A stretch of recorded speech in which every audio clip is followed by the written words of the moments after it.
नमस्कार, मी उर्वी पंग तुमच्यामध्ये तुमच्या सगळ्यांचं खूप खूप स्वागत करत आहे। आज मी तुमच्यावर खास असा घरगुती मसाला, तो म्हणजे काळा मसाला किंवा गोडा मसाला। काही भागात त्याला काळा मसाला म्हणतात तर काही ठिकाणी गोडा मसाला म्हणतात। तर ह्याच अशा घरगुती गोडा मसाल्याची रेसिपी आज मी तुमच्याबरोबर शेअर करणार आहे। ह्यासाठी घेतलेलं मेजरमेंट हे अगदी परफेक्ट आहे, त्याच्यामुळे रेसिपी व्यवस्थित डिटेलमध्ये बघा आणि हवं तर मेजरमेंटचं स्क्रीनशॉट घ्या। तर चला रेसिपीला सुरुवात करूया। आता इथे मसाला करण्यासाठी सर्वप्रथम मी पाव किलो एवढे धने घेतलेत। हे धने स्वच्छ साफ करून निवडून घ्यायचे, शक्यतो हिरवे आणि बारीक धने इथे घ्यायचे। इथे 50 ग्राम शहाजिरं घेतलं आहे। तसंच इथे आता 5 ग्राम लवंगा, 10 ग्राम दालचिनी, 10 ग्राम मोठी वेलची म्हणजे मोठे वेलदोडे, 10 ग्राम काळी मिरी घेतली आहे, तमालपत्र 6 ग्राम आणि दगडफूल हे 5 ग्राम घेतलेले आहे। दगडफूल आपल्याला व्यवस्थित स्वच्छ साफ करून त्यातला कचरा चाळून घ्यायचा आहे। आता इथे 5 ग्राम नागकेशर घेतलेला आहे, 5 ग्राम चक्रफूल घेतलेलं आहे आणि 50 ग्राम बेडगी मिरची, देठ काढून बेडगी मिरची घेतली आहे, 50 ग्राम सफेद तीळ घेतले आहेत, 5 ग्राम तिरफळं घेतले, तिरफळ्याच्या आतल्या बिया काढून आपल्याला तिरफळं घ्यायचे आहेत, 5 ग्राम जावित्री आणि 200 ग्राम सुकं खोबरं घेतलेलं आहे, 5 ग्राम बडीशोप घेतली आणि 5 ग्राम खसखस, 5 ग्राम हिरवी वेलची, 1 जायफळ फोडून घेतली आहे। आता 1 चमचा मीठ, तेल आपल्याला मसाला भाजण्यासाठी हवा आहे, हळद, सुंठ पावडर आणि हिंग हे प्रत्येक मी 1 चमचा घेतले आहे। आता सुरुवातीला अशी लोखंडाची किंवा भिड्याच्या कढईचाच वापर करायचा आहे आपल्याला मसाले भाजायला, जेणेकरून मसाले काही चिकटणार नाही। आता मीडियम टू फास्ट गॅसवर मी सर्वप्रथम धने आपल्याला इथे कोरडेच भाजून घ्यायचे आहेत। आता इथे आपल्याला एकदम काळपट करायचं नाही आहे, साधारण रंग बदलला की आपण धने काढून घ्यायचे। आता त्यामध्येच मी सफेद तीळ, जिरं आणि खसखस हे सुद्धा मी इथे एकत्रच भाजलेलं आहे। हे पण आपल्याला सुकं भाजायचं आहे, कारण की हे तिन्ही भाजण्यासाठी आपल्याला इथे एकसारखाच वेळ लागणार आहे। साधारण असा तडतडण्याचा आवाज आला की आपण हे सुद्धा काढून घेणार आहोत आणि ज्या परातीमध्ये आपण धने घेतलेले त्यावरच हे ओतणार आहोत। तर त्याच कढईमध्ये 1 चमचा तेल घालायचा आणि त्यामध्ये चक्रफूल, लवंगा, मोठी वेलची, मिरी हे मिनिटभर परतून घ्यायचं आहे। इथे आता आपल्याला बारीक गॅस ठेवायचा आहे। त्यानंतर त्यामध्ये नागकेशर घालायचं आहे, दगडफूल घालायचं आहे आणि ते सुद्धा परतून घ्यायचे। आता इथे जास्त काळपट मसाले आपल्याला करायचे नाही आहेत। आता त्यामध्ये जावित्री घालायचं, म्हणजे एक एक मसाला घालून आपल्याला परतत राहायचं आहे। आता पुन्हा ह्यामध्ये बिया काढून तिरफळाची सालं जी आहेत ती ह्यामध्ये घालायची आहेत आणि पुन्हा तिरफळं घातल्यावर पुन्हा आपल्याला हे वरखाली परतून घ्यायचं आहे। आता ह्यामध्ये मी हिरवी वेलची घातली आहे, हिरवी वेलची घालून पुन्हा आपल्याला हे परतायचं आहे। फक्त इथे लक्षात ठेवायचं, गरम मसाले भाजताना इथे जास्त मसाले काळपट करायचे नाही। आता त्यामध्ये मी बडीशोप घातली आहे, बडीशोप घालून सुद्धा पुन्हा परतायचे आहेत। जर मसाल्याचा रंग तुम्ही इथे जास्त काळपट केला, जास्त भाजला तर आपल्याला मसाला हा चवीला कडू लागू शकतो, त्याच्यामुळे बेताचाच आपल्याला गरम मसाला इथे तेलामध्ये भाजून घ्यायचा आहे। आता गरम मसाला इथे भाजून झाला आहे, तो पुन्हा त्या परातीत घालून आपण व्यवस्थित तो वरखाली करून थंड करणार आहोत।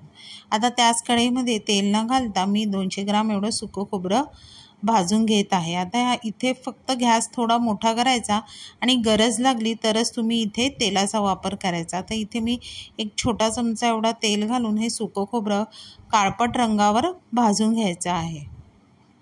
आता इथे तुम्ही बघू शकता सुकं खोबरं सुद्धा आपलं मस्त भाजून झालेलं आहे, ते पण ह्या परातीवर घालून आपल्याला आता हा मसाला चांगला वरखाली करून थंड करत ठेवायचा आहे। आता त्याच कढईमध्ये मी थोडंसं तेल घालून दालचिनी घातली आहे, दालचिनी हाताने चुरडून रंग बदलेपर्यंत आपल्याला परतायची आहे। 1 मिनिटभर परतल्यानंतर ती सुद्धा काढून त्याच कढईमध्ये मी थोडंसं तेल घालून आता आपल्याला ह्यामध्ये तमालपत्र भाजून घ्यायचं आहे। तमालपत्र सुद्धा मी हाताने थोडं चुरडून घातलं आहे। आता तमालपत्र इथे जाळायला द्यायचं नाही, साधारण ब्राऊन रंग झाला की तो सुद्धा काढून घ्यायचा आहे। आता त्याच कढईमध्ये मी तेल न घालता शेवटी जायफळ घातलेलं आहे। आता जायफळ आपल्याला इथे जास्त भाजायचं नाही, बस हलकं गरम झालं की ते सुद्धा काढून घ्यायचं आहे। आता काय करायचं, थोडं जास्त तेल म्हणजे 2 चमचे एवढे तेल घालून मी इथे मिरच्या भाजून घेतल्या आहेत। आता मिरच्यासुद्धा मी बारीक गॅसवर अशा कुरकुरीत होईपर्यंत भाजलेल्या आहेत। फक्त मिरच्या भाजताना लक्षात ठेवायचं की एक्झॉस्ट फॅन चालू ठेवायचा आणि लहान मुलांनासुद्धा थोडं लांब ठेवायचं। आता ह्या चांगल्या कुरकुरीत भाजून आल्या, त्यासुद्धा ह्या मसाल्यामध्ये मी ॲड केलेल्या आहेत। आता हा मसाला गरम असताना त्यामध्ये हळद, सुंठ पावडर आणि हिंग घालायचं आहे आणि 1 ते सव्वा चमचा एवढं मीठ घालायचं आहे आणि हे व्यवस्थित चांगलं मिक्स करून घ्यायचं आणि पंख्याखाली पूर्ण थंड करत ठेवायचं आहे। आता हा मसाला बघा इथे पूर्णपणे असा थंड झालेला आहे। पूर्ण थंड झाल्यावरच तो आपण मिक्सरला वाटून घ्यायचा आहे। आता इथे थोड्या थोड्या बॅचमध्ये हा मिक्सरला मी फिरवून घेतला आहे। आता जर का तुम्हाला हा कुठे डंकावर द्यायचा असेल तो सुद्धा तुम्ही हा मसाला देऊ शकता। आता इथे बघू शकता मसाला बऱ्यापैकी बारीक झालेला आहे। आता तो चाळणीवर आपल्याला चाळून घ्यायचा आहे। चाळणीवर चाळून घेतल्याने काय होईल की जो काही अख्खा गरम मसाला राहिला असेल तो त्या चाळणीवर राहील आणि बारीक अशी पावडर जी आहे ती खाली पडेल। आता इथे तुम्ही बघू शकता मस्त चाळणीवर मी चाळून घेतला आहे आणि अख्खा गरम मसाला हा वरती आपला चाळणीवर राहिलेला आहे।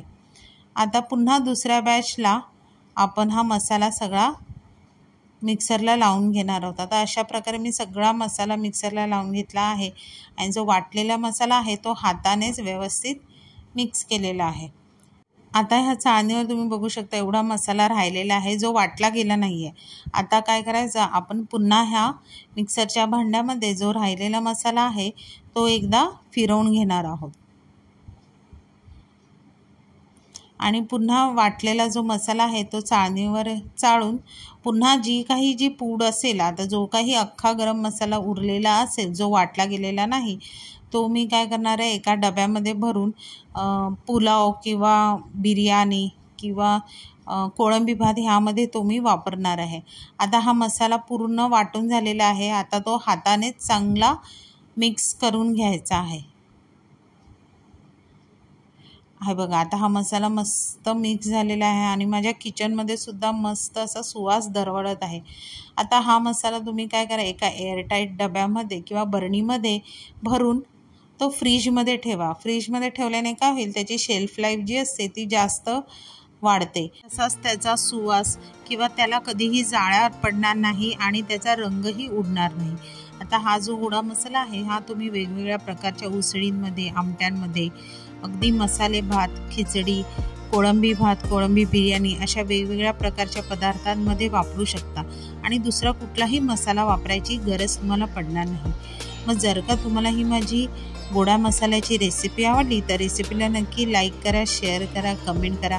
चॅनलवर नवीन असाल तर चॅनलला सबस्क्राईब करा आणि अशाच नवीन व्हिडिओच्या नोटिफिकेशनसाठी बेल आयकॉनला प्रेस करायला विसरू नका। तोपर्यंत मस्त मस्त राहा।